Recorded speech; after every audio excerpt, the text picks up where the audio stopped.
করে রিপ্লাই না পাওয়া যায় আমরা আরো বেশি মানুষ আইয়া আমরা ওই রাস্তা বই রইম রাস্তাত বই রইমু যত সময় পর্যন্ত ট্রান্সফরমার দিতা নাই আমরা যেতাম না অন্য খাইমু অন্য রইমু অন্য ভাবিতা করমু শেষ। আমরা সৈয়দপুর পার্ট 1 থেকে এসেছি।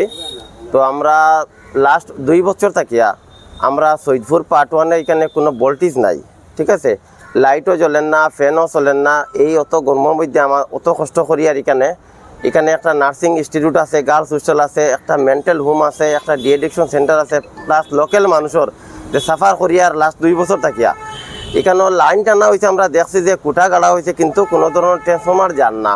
গতকালকে আমরা sub divisional office Meherpur SDO sir এখানে গিয়েছিলাম, যাওয়ার পরে তাই সাইট ইনচার্জে ডাকিয়ে আনলা যে এখানে কিতা বিষয়টা। সাইট ইনচার্জে ঠিকাদার দিয়ে ফোন করছেন, ঠিকাদারে কইছে নাট বল্টুর একটু প্রবলেম আছে, নাট বল্টু পাওয়া যান না। তারপরে কইলা যে ঠিক আছে আপনারা যাইন, দুর্গা পূজার পরে হইব।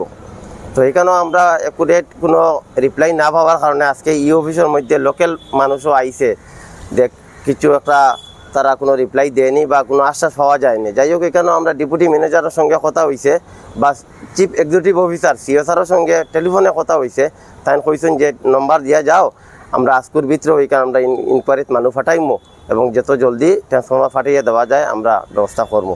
মোটামুটি আমরা একটা আশ্বাস পাইছি আর আশা করা যায় এটা শর্ট টাইমের ভিতরে হইব।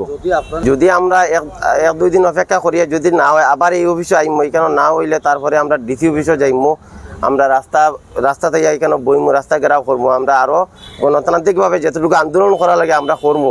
প্লাস আজকে মানুষ কম আইছে, আজকে তো এখানেও কয়েক হাজার মানুষ জমিছে কিন্তু আমরা সারা মানুষ আনছি না এবং বহুত মহিলাও তারা কইছে আইতো, আমরা মহিলা বাচ্চারা তারা আমরা আনছি না, কইছে আমরা কয়েকজন মুরব্বী মানুষ যাই। আমরা গিয়া যদি না হয় তে আমরা 1 সপ্তাহের ভিতরে আবার মহিলা এবং কয়েক হাজার মানুষে আইয়া এখানে আমরা রাস্তা ব্লক করবো।